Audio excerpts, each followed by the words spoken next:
Hello, everybody, and welcome to the Techstrong Gang. Today, we're going to be talking about everything from DevOps and AI to, well, what's going on with internal developer portals and developer productivity. And finally, we're going to have a little chat about golden templates and platform engineering because we can't figure out if this is good news or just a new form of golden handcuffs.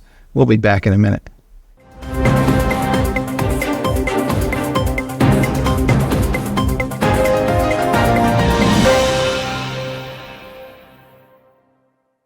All right, welcome back. Our first topic is generative AI and DevOps and software engineering. There were no less than 4 different developments this past week on this topic, including Atlassian was showing how they've created a Rovo AI agent to help manage software engineering workflows. Then we had the folks at GitHub who had previewed something last year say that they have now moved that to a technology preview, which is similar. And we have also AWS announced the general availability of a tool called Amazon Q for developers, which is a variation of a tool that they announced at their conference last fall. And finally, little Tiger Graph also announced a tool that also customizes access to LLMs in a way that doesn't provide any need to go chat up a data engineer. And what all these things seem to have in common is that they are using a knowledge graph underneath to kind of connect all the data points together. And then I expose that to the LLM, and then the LLM will be able to give me output that's relevant to the data that I have. Mitch, I know you were at the Atlassian conference last week. Why don't we get started with you? But what's your impressions of what's going on here? Because from my perspective, it was kind of like I really wasn't thinking about knowledge graphs too hard up until about last week. Well, it's interesting. Yeah, I was at Ground Zero at Atlassian Team 24 for a few days this week and had a chance to talk to about 20 different people, do interviews there. Essentially, if you think about Atlassian, usually people have known them for Jira or Confluence, one of those two tools. At least traditionally, that's kind of how we thought of Atlassian, and they've greatly expanded their portfolio and moving up into the enterprise and up into workflow kind of applications, not just IT itself.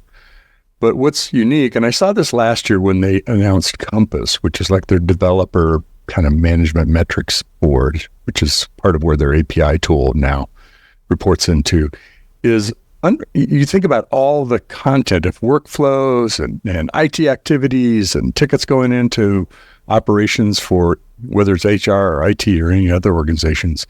What they call their knowledge graph a teamwork graph. And so their point is they not only know how data connects together, they know what people are doing, what work they're doing.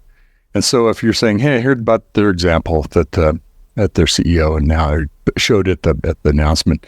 If I want to know, I heard about this thing called Project Blueberry, right? And if I'm one of the people that can know about Blueberry, I can say, what is it? Who's working on it? What are the activities that are going on?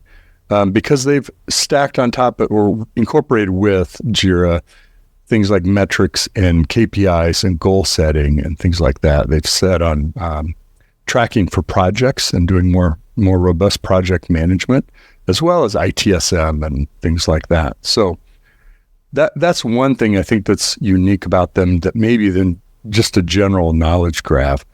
I think the other thing about them is I had a chance to talk to one of their researchers who was heading the development of part of this product, is they've created an AI platform that supports these things across the different AI, Rovo and other elements that are showing up in their user interface.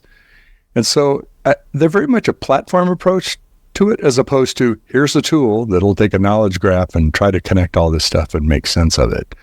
And I think that gives them a particular advantage over maybe some other folks. All right. Tracy, you were at a hackathon we hosted a few months back, and as I recall, everybody was trying to do handstands to figure out how to expose data to this LLM here and that one over there. And now I looked around and all this stuff seems to be becoming increasingly automated. So what's your sense of what's going on here?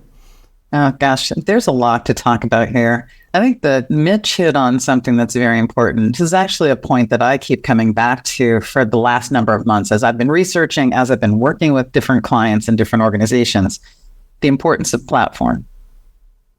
What we're not trying to do is reinvent the platform that happened 15 years ago where you were locked in. If you think about what started to happen with pipelines with orchestrations, when you think about some of the different tools that have been around where you can tie together as many different objects, think about even LangChain as an orchestration, platform is important and will become more important as it allows us to insert new capabilities in different ways. I often will talk about digital platform. That way it's my DevOps platform, it's my low-code platform, it's my no-code platform. Let's just stop with categorizing it for a moment and just say platform, the importance of platform. And what Mitch brought up, and I really want people to hear this, is that increasingly what we're going to see is fewer front-end developers, fewer people, I call it jokingly, slinging code, and more of our people focused on engineering those platforms that are going to enable. Right now, it's helping our developers. Right now, it is helping the world as it exists right now by plugging all of these things into the bigger value chain. But what we're going to see over time is we're going to see different types of users that are leveraging those platforms, which have more than large language models. Mitch brought that up. These are not platforms that are only meant to have an LLM on one side. We do need people to figure out how to leverage LLMs, how to self-host them, how to put these other components on top of them temporarily while the models get better, right? We have to have RAG, and we have to have embeddings and vector databases and things to help us. But those are going to get better. But we're using all different types of AI, and they're all going to be plugged into these platforms. Now, one thing that Mitch alluded to is that we're actually continuing to take that step back and look at things more holistically. How long did people talk about DevOps? And it was from code commit to production. It was like this little segment.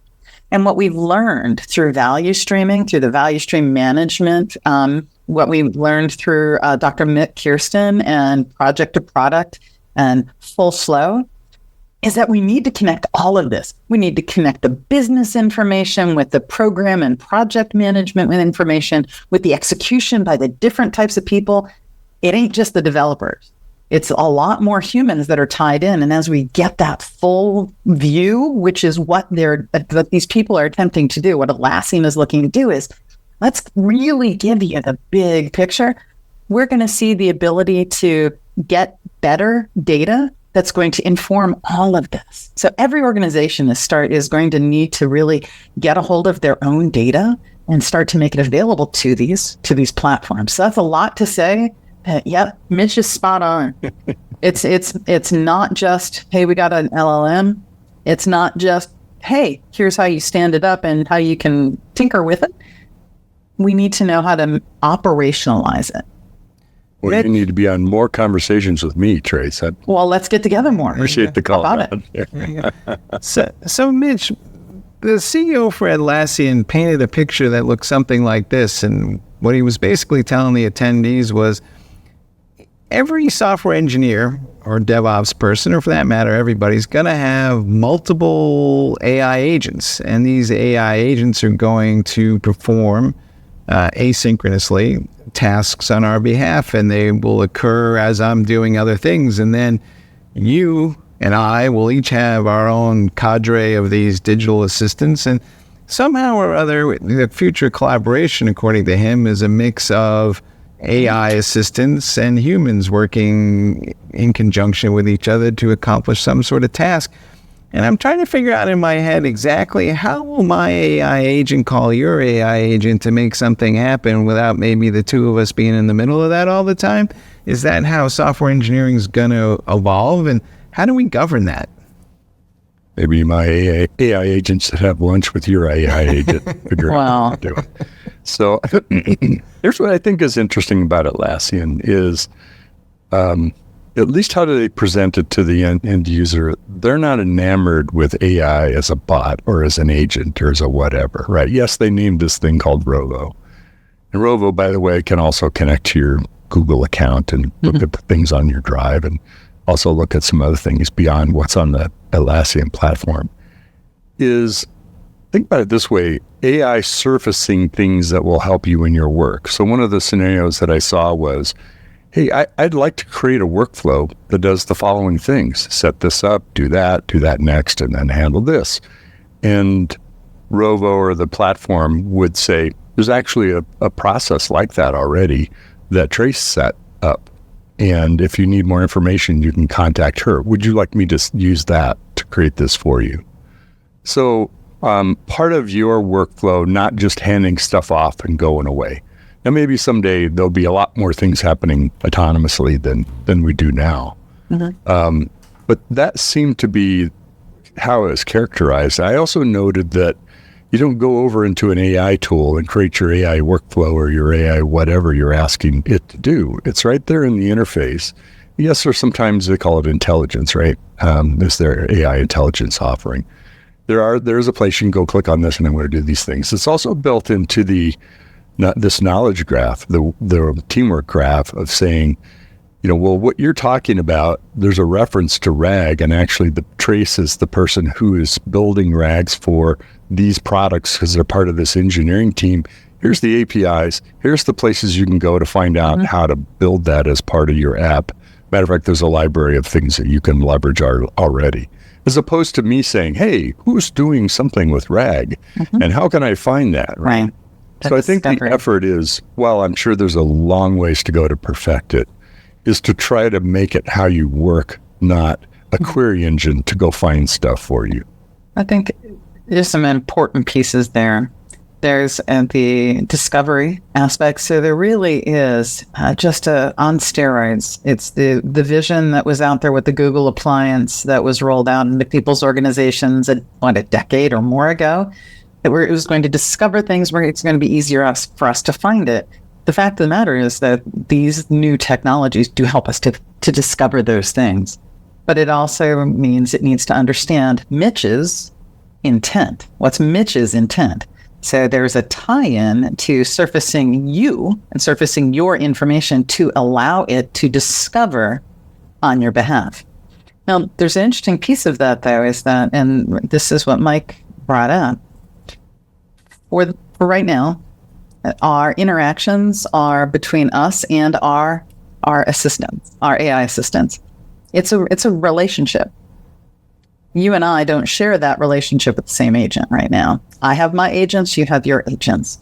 And in my conversations, working directly with Microsoft, working at Software Engineering Institute, talking with Yahoo, we're all seeing that in the short term, there could be more data silos unintentionally, as Mitch is working with his AI and Mike's working with his set and I'm working with my set. That's something that we'll have to solve for. Mike, where we're going to go 5 to 10 years out, right now we're talking about AI as a tool, and now we're talking about maybe making the tool a little more robust by putting an agent in front of it for invocability, and it might have a couple of additional components to help you a bit more. There will come a time, and the research is showing this, that AI will be delegated autonomy to do a particular thing. Once we get to a point where we trust it, and we know at this point, trustability, AI assurance, we're not hitting the marks quite yet. You can, in the same way that you can hallucinate citing legal references, you can hallucinate on code that's generated and tests that are created. So I say that because there will come a point where we trust it enough that we will now have a team member that is an AI agent, an AI team member. That is going to change the dynamic of a team. There's already studies that are showing that people are talking with each other anymore. If I'm hanging out with my AI buddy, why am I turning around to talk to Mitch? I don't need to do that until my AI buddy says, hey, Mitch has got this workflow that you want to copy. Hey, Mitch, can I copy your workflow? Yeah, okay, good. So we're seeing some changes there. So imagine what this is going to do over time. I've got one AI agent that's allowed to do one small bit of work, and we'll test that and try that, right? We'll dip our toes in the water. But envision what that might look like in 5 to 10 years, where we have much more trust built up and where we are trying to figure out what's that teaming look like if it's 2 humans and 5 AI team members. What's that? We've optimized, think about Agile. We've optimized for humans. Work in progress, we try to limit that. How many things do you work on at a time? One, you take one story off the stack. We've optimized for the way humans understand and work. Are we going to be able to scale differently? There's a lot, but I'm talking about the long term. Where we're at right now is where you both have described it, is we are going to see assistants that are going to empower us individually to have higher productivity. Right. I want to run a clip here for a minute that with an interview we did with Doug Seven from AWS, who's running the AWS Developer Queue platform for them. And what's interesting about this is he kind of talks about for a couple of minutes what the relationship between developers and software engineers is going to be, because from his perspective, developers don't really want to engage with all that back-end stuff. They want somebody to magically handle that from them. So we've been talking about shifting all this stuff left to developers for years, but maybe we're shifting backwards with the help of AI. And because to his point of view, developers just want to solve problems. They want to write code, and they don't want to have all this back-end overhead. So let's run that for a minute. Are we going to democratize software development to the point where I can just come in and describe what it is that I want, and the process will just automatically be taken care of? Or do I still need some level of knowledge and expertise, and to what degree? I think the holy grail for any organization is to be able to come up with an idea that generates business value and instantly and freely have that be realized for them. The challenge is physics, and we have to build software oftentimes to realize that value. So the goal has always been to decrease the amount of time necessary to go from that idea to the business realization of that idea. So tools like Amazon Q help in that productivity. Would we get to a point someday where you can just say, hey, I want this, and instantly an AI agent is going to create the thing you need and make it available? Possibly. And Q Apps is one way of seeing that happen with things like line of business applications. Doesn't mean there's not the need for software developers. In fact, it probably means we need more software developers to build these highly complex AI systems that will enable this to happen. But what we're doing is eliminating a lot of the mundane and tedious and toil-ridden tasks that developers spend their time doing, so they can spend more time on the interesting cognitive challenges of solving new and novel problems and building new and interesting software that we just probably can't even imagine today. So Mitch, are we getting to the point now where we think that maybe we can just get out of each other's way and let the developers do what they want to do, and we'll make it all magically work on the back end? They've probably been offered help enough times, right? I'm here from X department. I'm here to help. I'm your AI bot. I think what's really valuable about this conversation and your conversation that you had with Doug is Tracy hit on a point of everything now is focused on one person, making one person more productive, right? How many bots can I live with? I can't handle the number of bots in every tool that I've got, right? At some point you're like, yeah, forget about it. I can't do all those things. You're just adding more work for me to understand how every bot is different, how it works. The kind of Rubicon isn't just autonomous. It's as Tracy was speaking, that's one path. And it's an important path. I think a parallel path is collaboration and teamwork, and it can show up in the form, Tracy, you talked about as a team member bot. There's actually a company that was kind of working on that in the development side in the early stages, right? Like you said, it was in development. But I think, it's like go far or go fast is by yourself, go far with a team, right? And so that's where the real productivity is. This isn't just code completing my code or writing a code segment for me, or automating a setup of something for me. It's doing that for everybody, right? And then sharing that. So I think that's kind of what Doug is alluding to, where they want to go with this, with Q. Kind of sounds like Q is Watson, but that's the 007 of Watson. That's kind of funny. Yeah.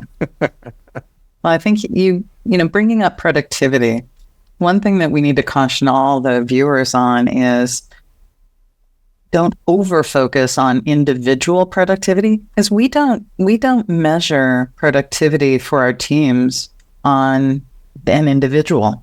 Are we cognizant of it? Yeah, we're cognizant if Trace is having a hard time and needs a leg up. But productivity should be measured at the team level, not at the individual. There's also another piece that's interesting right now, just to have in the back of everybody's mind. if you ask people, if you ask them about their productivity and how things are improving, a lot of times right now, it's perceived productivity because it's exciting and it's different and it's new and they hope that it will help them, and it might. But if you truly measure, if you truly have access to when they're doing the things that they're doing, when developers are still only developing 15% of their day or less, and they're doing a lot of other things. So, when you start to pull all of that together, when you look at productivity right now with some of these things, if I have too many agents that I have to figure out, too many different ways that I have to orchestrate my prompts, too many ways that I have to bring this information in. Now I own that information that was generated by somebody else, and I have to learn it and be able to support it and be able to be the master of it. Productivity actually goes down at first. So things to be aware of. Measure productivity at the team level. Be cognizant of overloading the individuals. All right, folks, I think we're going to end this conversation here because, well, it will continue in the future. My only one point that I would just advise everybody is if you wind up being more emotionally attached to your AI agent, you might have a problem. We'll be back in a minute. I'm Bonnie Schneider, sustainability contributor to the Techstrong Group. I'm excited to introduce you to a groundbreaking new initiative from Techstrong Research, the Sustainability Pulse Meter. The Pulse Meter offers valuable insights into how environmental responsibility factors into tech purchasing decisions for key players in the industry. Position your company as a leader in the industry and differentiate from your competitors with the Sustainability Pulse Meter, offered exclusively from Techstrong Research.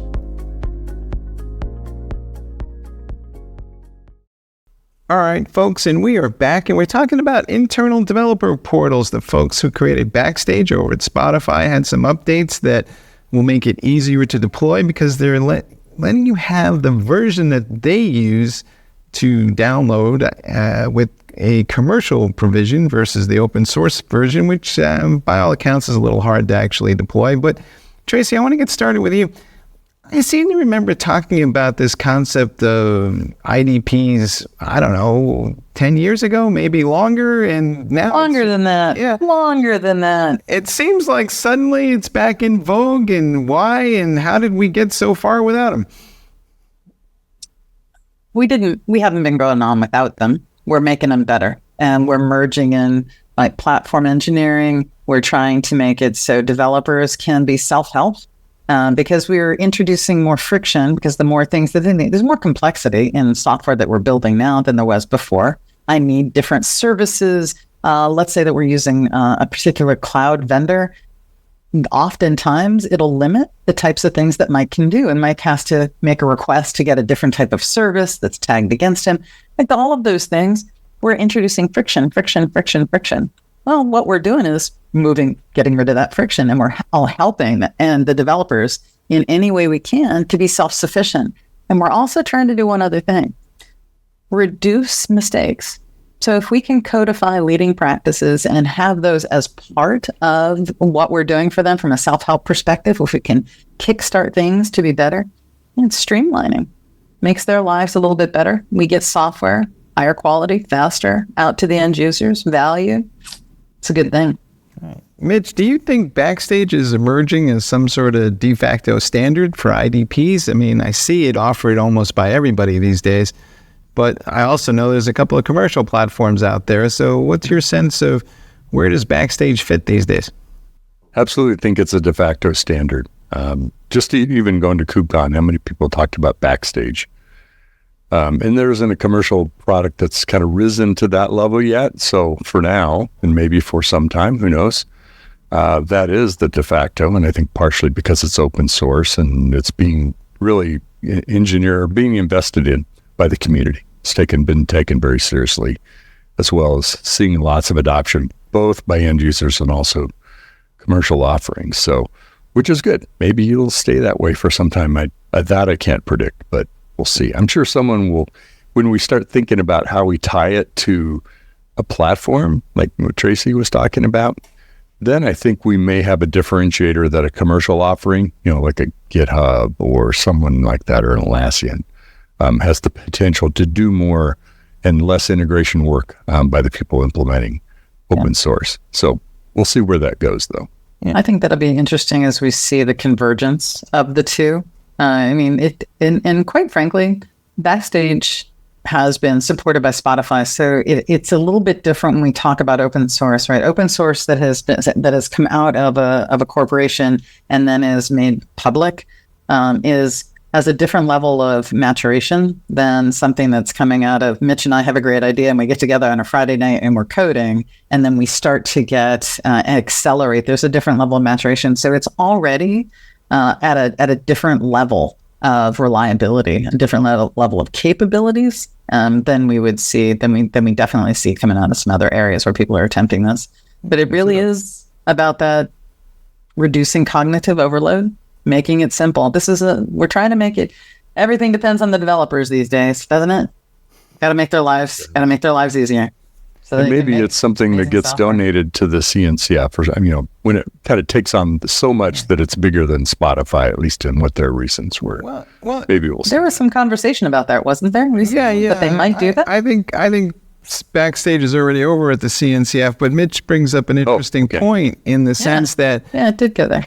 The thing that makes me scratch my head here is, so let me get this straight.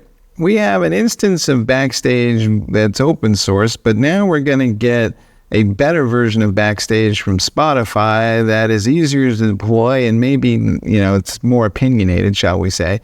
And then also they are going to provide enterprise support for this. Now, I'm like, last time I checked, Spotify was, essentially a music digital distribution company. So I'm not quite clear what they're doing in this space. And are they getting ready to spin this out into some separate company, or how do you think that might play out? But it's unusual to me to see this level of activity. I mean, the only other thing that seems similar to it is maybe Intuit and Argo. But is that a sustainable model, or what do you guys think? Think about it from a slightly different perspective. For how long have we been quoting and holding up as that unicorn example things that Spotify does? So if they're known in the industry as thought leaders, if we're already examining their methods, their ideas, their concepts, the Spotify model for how we're going to organize our people and our processes, isn't it a natural next step for them to bundle up their goodness instead of having vignettes and conference speaking engagements? Isn't it natural for them to bundle it up and actually make some money off that? So in my mind, it actually is a natural next step. They've got a very crack group of engineers, software engineers. They have great leadership engagement and buy-in to make these things happen. Isn't every organization really a tech organization these days? What do you think? Well, they are. I mean, I guess that's the mantra now. We're all software companies, right? I think it's a matter of where the company wants to go, and do you see yourself investing in supporting a Backstage and commercializing it? And maybe you spin it off, or maybe you do what Lyft did with their tracing. I can't remember the name of the product, but they spun out a tracing open source, put it back into the CNCF. And because frankly, it will get broader adoption probably that way. Whether you really have got a commercial model for Backstage, don't know. I mean, maybe their market testing is part of this to decide if they keep going or they just turn it over and let other people do it. Well, Tracy, you bring up an interesting point. Is there such a thing as, there's the Spotify way? Is there an alternative Netflix way? And are we starting to see these kind of, schools of thought emerge, kind of like in the world of art, where you have different schools of share a philosophy? But we've always had that. We've always had different ways to do software engineering. We've always had different ways to get after adopting agile processes in our different domains, right? Our different business areas, our different industries. We've always done things different ways. That's okay. It doesn't mean that there's going to be only two different political parties, and you either have to be a Meta or a Spotify, right? It doesn't mean that you have those are the only. They're going to be thought leaders, but we're also seeing a really awesome surge from the individuals. We're seeing a really awesome surge because we have the availability of communities, because we have the ability to hop on a Techstrong Gang and have a conversation. I could be a sole proprietor and have a really great idea and be able to propagate that out. So I think it's a yes and. I really do. Mitchell, we talk a lot about developer productivity these days, and this too makes me scratch my head because I get that we want to reduce the cognitive load, and that's all great, but it doesn't necessarily translate directly into my mind that a developer is going to spend more time actually writing more code because, well, inspiration needs to strike, and for all we know, they're just going to spend more time playing games. So how do we kind of measure developer productivity in something that's meaningful here? Because we're doing all this work, but I'm not quite clear that there's a KPI on the other side of that thing that says we succeeded. Yeah, and I'm the same school of thought as Tracy. I don't think there's a productivity measurement for each developer and saying, how many lines of code did you write? Oh, please don't go lines of code. Sorry, please don't ever bring that PTSD up. there on you. Flashback. I think it ultimately, and this is what drives me crazy about kind of technical or IT goals and metrics and KPIs is, so what? We're delivering code to production 4 times a day. Why? Is that important to the business? Why is it important to the business? What is it about doing? Or maybe that's not important. Some other things are more important. My point is, I think ultimately it's not about a developer or developers in total productivity. I think it's about the output that the teams are producing, the quality, the security, and the velocity of that, and their ability to respond when they need to respond. Sometimes having that, I can deploy 4 times a day, but I don't. The only time I really do is when I need to in a security incident situation where I've got something that's got to really get to market. It's kind of one of those, I can do a 3-pointer, but I'm really under the basket kind of person, right? But I can shoot 3-pointers when I need to and make them. So the productivity, Mike, I think is usually about taking toil off of people's their agenda, platform engineering and helping developers not have to set up environments and making it easier to pick things, know where to go, pick it up, et cetera. I think that's what it's about. Just making people's job easier is another developer productivity label. I just wish that I've been in the software industry my entire career. Why are we only talking about the developer? Yeah, exactly. Why are we only talking about the developer? What about my human factors engineer, the person who understands what the interface, the external needs to look like? What about the functional experts? We still have those. This isn't software these days is not just Mitch sitting down with the end user and then him pounding it out and then voila, it's there. There's a lot of other humans involved. And so at times, I think that we are too focused on the developers as a group. Now, granted, somebody's got to build the code that goes forward, but there are a whole lot of people. There's a whole supporting organization around that developer. So yeah, if there's a whole lot of us invested in what this one person can do, think of it like an Olympic athlete. There's a whole core of training people that are around him to make sure that that human gets the fastest race, right? Or gets the best measure when it comes to their Olympic competition. But though we got to make sure that the others are included in that, and they make a difference to productivity. If an Olympic athlete doesn't have all of the attention that they need, if they don't have the sports physical therapists, if they don't have the sports medicine people, if they don't have people who are watching everything that they do and analyzing it in order to help them get better, well, they don't get any better. So there's an interesting dichotomy here. But yeah, I like to look at the developer productivity framework that Nicole Forsgren, she's with GitHub and Microsoft now, but she came out with this in 2021. And I recommend taking a look at it. It does help get after a number of different elements. It's not just slinging those lines of code. It includes some human elements as well. And we're actually talking about expanding it to add in trust.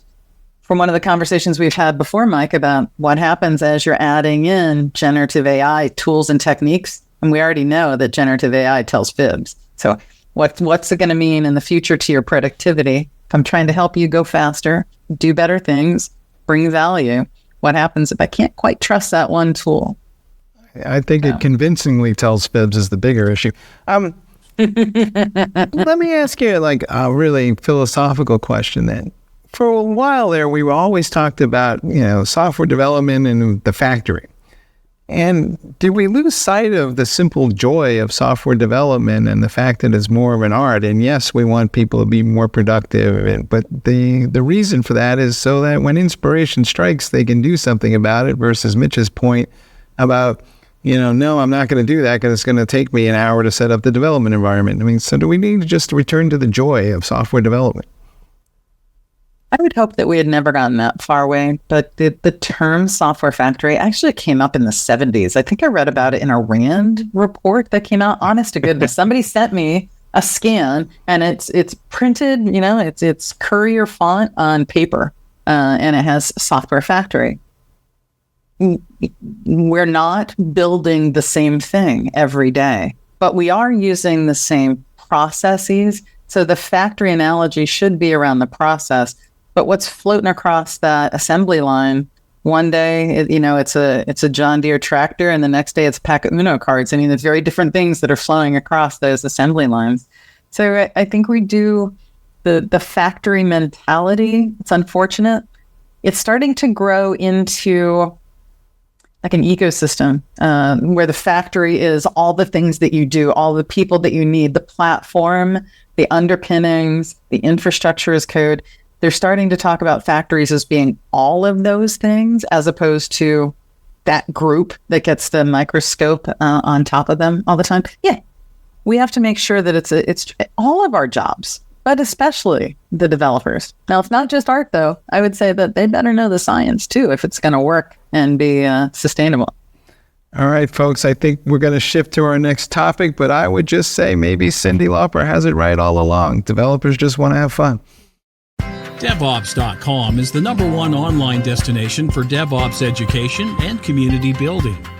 DevOps.com covers all aspects of DevOps, including DevOps best practices and tools, DevOps culture, DevSecOps, business impact, continuous testing, continuous delivery, and more. DevOps.com has the largest collection of original DevOps content, featuring breaking news, blog posts, podcasts, and more. Visit www.devops.com to learn more. DevOps.com, where the world meets DevOps. All right, folks, and we're back for the final segment, and we're talking about golden templates and the rise of platform engineering. And we've been chasing templates as long as I can remember in IT. There was always this notion that there would be this perfect thing, and if anybody messed with that, we would know, and all the anomalies would be discovered. And I think we're now trying to apply that concept to platform engineering.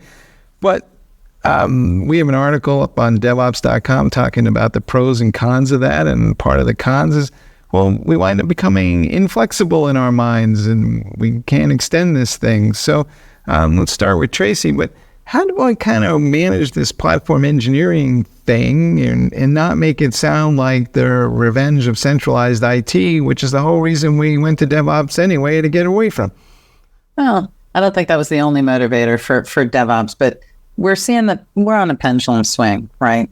It's centralized, decentralized, centralized, decentralized. The key is to be somewhere in the middle of this. So you want to dictate as much as is necessary, but as little as possible. Like, there need to be core standards that you don't compromise on, but you shouldn't be just making all of the decisions at all times, and there needs to be variability. But that comes from having some smart governance and laying some boundaries. Like, I need a team to pull down a template. I need them to look at this and say, you know what? I need to inherit from this. And I say, you know what? Great. Adhere to these standards and go ahead and extend with those other things that we've talked about. Go and do. So there's a balance of it. I do think that we run the risk of getting back, and this has to do with staffing. We run the risk of getting draconian, of becoming that old school rigid IT, because we don't have people that have enough time to pay attention and have the conversation about it. If I don't have enough time to have a conversation with you, Mike, about what your team needs are, I'm going to say, no, here's a template, follow it. So, Mitchell, I think Tracy just described something that sounded like a benevolent dictatorship. Is that where we're going with this thing? I mean, how does it kind of sound to you? Well, Spoiler alert, I'm getting up on my soapbox here. It's not been this way for a long time. A mistake we continually make is we treat software as a fixed object, as a something that stays static for a while. And we're in a world where it's a fluid. It flows, right? Whether you're writing microservices or the SaaS service you're using is updating itself, and you're not necessarily where we live in this ecosystem that's constantly changing. And even things that get burned into chips for embedded systems, those have ways of being updated, and they're working within fluid parts of the system. So the idea of a gold template goes back to the gold master days, right? Here's my Microsoft whatever Word 2.0.3.AC7. And that's what we're going to replicate 1 million times and send it out to our customers, right? We don't want to make that same mistake in platform engineering. It's not about a gold master. If that gold master can't be easily changed and let out into the places that it's being used without developers having, or others, or testers having to jump through hoops to apply it, we failed. It's not just about getting the master, the template, and starting. It's about continuing working with a changing object that's adding capabilities. It's simplifying it. It's making it more operational. It's adding tracing capabilities for our observability system. It's addressing security issues that might be part of that or other parts of the system. So, as you can tell, I have a strong opinion about this. Stop thinking about software as a solid. It's a fluid. And if you can't easily change it, doesn't matter what you've done. All you've done is one step in 1,000 steps that you really need to make more productive for everyone. So think about the continuum of how that software is going to live and how it lives, breathes, gets updated, increases its capability, or whatever might happen to it. That's what the real value of thinking about platform engineering is, how you help with the life cycle, just like the life cycle of an API. It's not the API right now. It's the API as it was that's still running, and the API as it will evolve to. It's not a static thing. Well, we always used to use the term software development lifecycle. We used to talk about life cycles. To your point, the goal of a template should be to help, not harm, right? That whole concept of do no harm, enable fluidity, right? You're right that we need to not, I'm going to keep coming back to that draconian thing. We need to not set up these theocracies, but there is value to providing quality jumpstarts. There's definitely value there. And tie this back into the conversations about developer portals, tie this back into conversations about platforms being provided, and there can be goodness.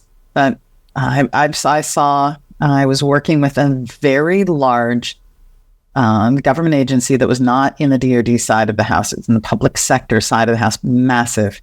And their templates were so complex and so locked down that for you to get an image that would use it took 9 months. I want you to hear that. 9 months to get an image stamped, because it had to go through these workflows and validations and reapprovals. It was a template. It was this entire golden image concept. So help, don't hamstring. And it was out of date 2 weeks into that 9 months, right? And which was another one of the problems, right? Because they had a change review and evaluation process for that. So it had no place to go but a spiral in time. That's all that it became. How do we, Tracy, get developers to buy into this? Because some of them, and I don't mean to offend, but some of them are, shall we say, agile methodology fundamentalists, and they think that they should have all the tools, decisions, and they're not inclined to give up control. So how do we get them to kind of think about the greater good here? 2 ways. First of all, the developers are not the business owners. They're not. They work for you. So do they get to make all decisions? No. So when they're hired, when they're part of the organization, you need to have the discussions on scopes of autonomy. These are all the things that you get to decide. These other things, you don't get to decide. So it's okay to make sure that your entire organization understands the scopes of autonomy.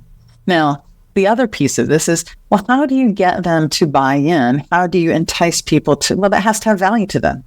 So to Mitch's point, it has to bring them value.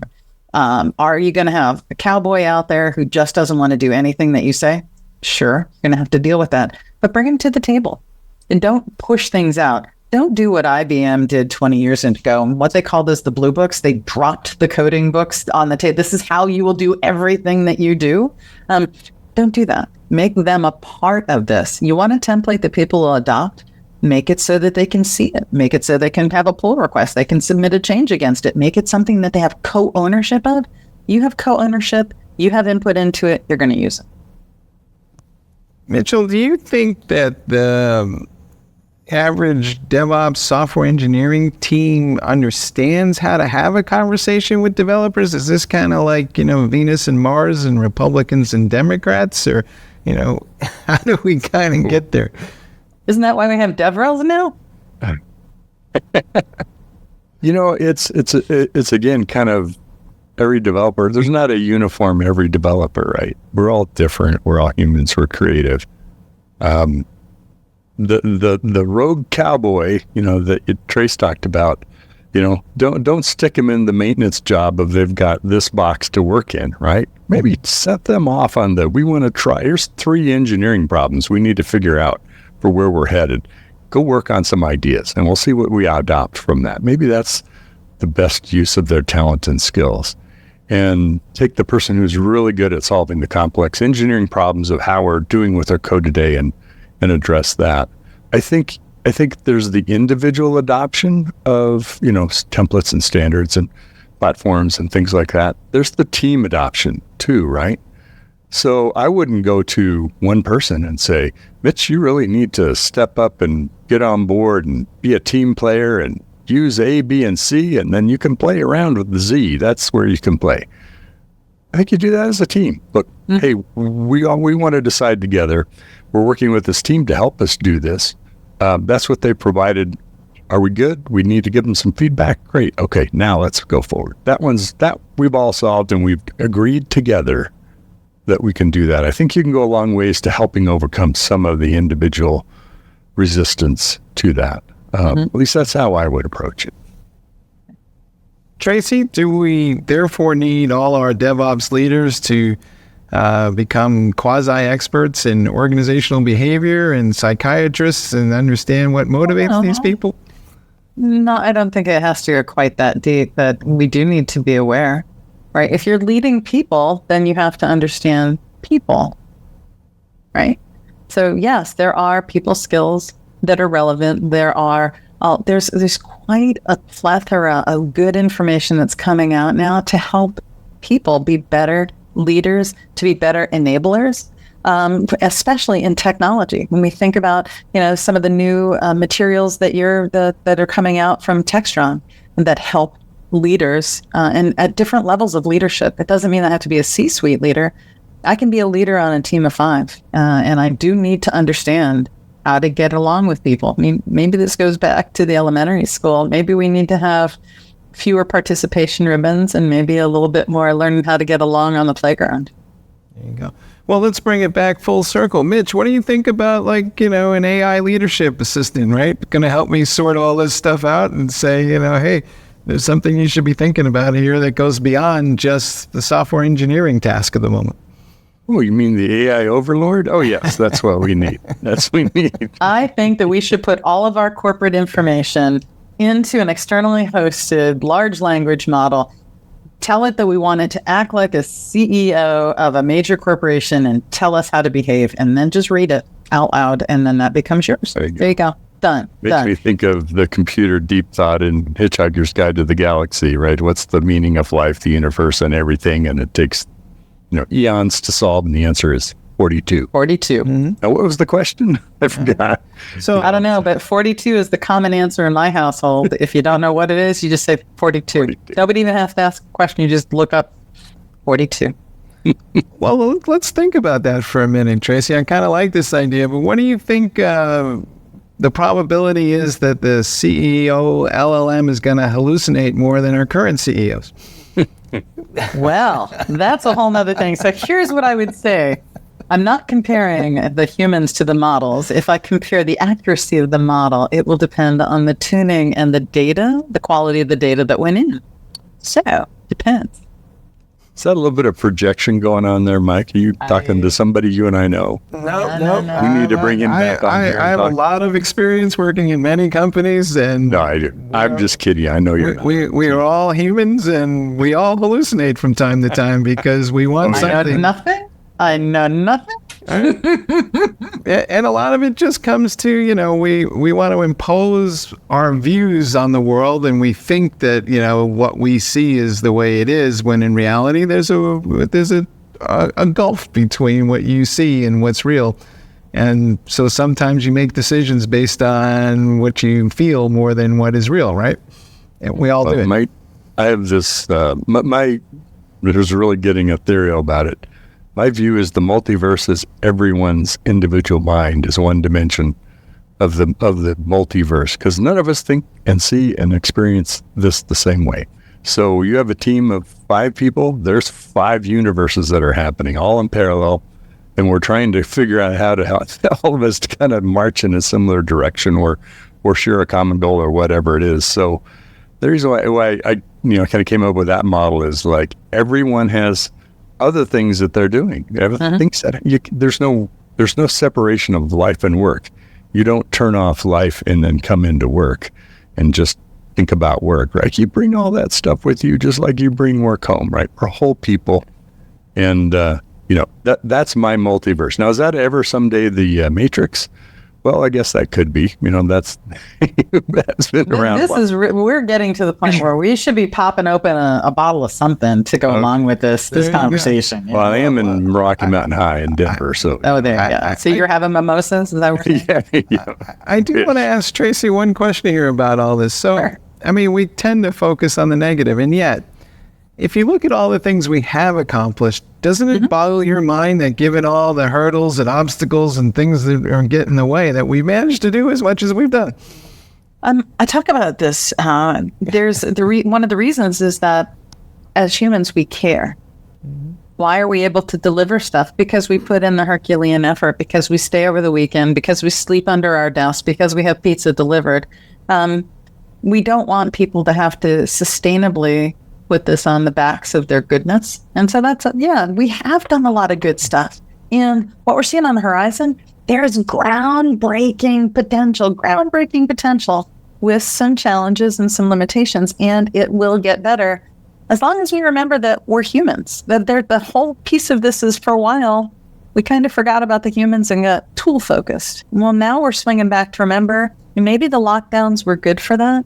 Maybe all of this is coming to an intersection right at the right time. So yeah, we've done a lot of good stuff, but we had to sometimes do some Herculean stuff to get there. Let's make it be a little less painful. Let's make it more enjoyable. All right. Mitch, last word here.